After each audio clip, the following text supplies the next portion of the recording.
Today's video I've been planning for quite a while since I've been here. I've been keeping tabs on things that I wanted to bring up, and I've narrowed them down to the top 5 things that I think you are going to need to know or do as an English instructor here in Japan.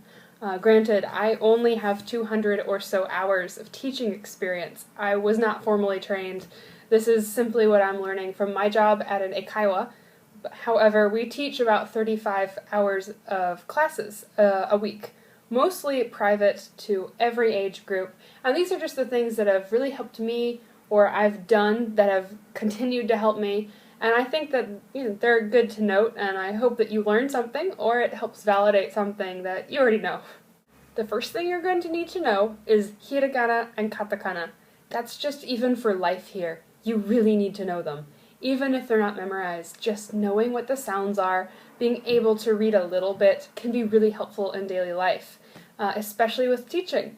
There are some sounds in English that do not exist in Japanese, and so those are usually the ones that your students will have the most trouble with. For example, that RL sound, there really isn't an R or an L in Japanese. It's a bizarre combination of the two plus a D.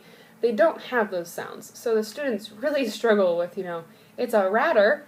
They literally think that's what it is, because in katakana, there is no L, and you will soon realize exactly why people make those mistakes. Another common mistake is that there's no SI sound in Japanese, there's an SHI sound, and if you put that into a few words, I'm sure you'll see why that can be really funny to hear your students say. It's really helpful, just with pronunciation, understanding where they come from, especially when they start saying things in that really katakana, stereotypical broken English. It helps you understand why. And for daily life, being able to read what you're eating at a convenience store or anywhere is a godsend, seriously. Knowing that I'm eating beef curry as opposed to whatever else it is really helpful. Sometimes you just want to know what you're eating. Katakana and hiragana will really help you with that. Number 2, try to learn some basic geography. Even if you don't memorize everything, don't worry, just knowing where the main points of Japan are. Knowing which island is called what. For example, when you explain the idea of cold and snow, if you ask them, where is it cold? They're probably going to say Hokkaido, because that's north. It is cold there. So if you use the example of, oh, it's cold in Canada, that's true, but your students might not understand you completely.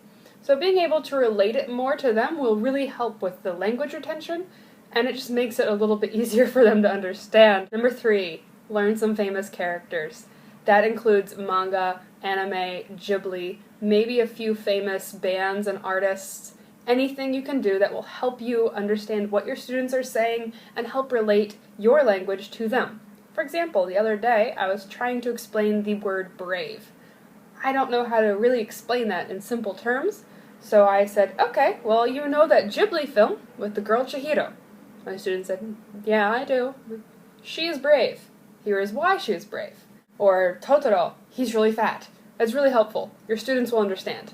And if they want to tell you about Doraemon, knowing at least who it is, you don't need to watch all of it and know the whole story and be able to recite it, and it's all great. You don't need to do that. Just knowing who things are, what they are, can be really helpful. Especially if you're working in an eikaiwa with adult students. If you need to make your own materials, just print out a bunch of pictures of the famous characters. You can use those for everything.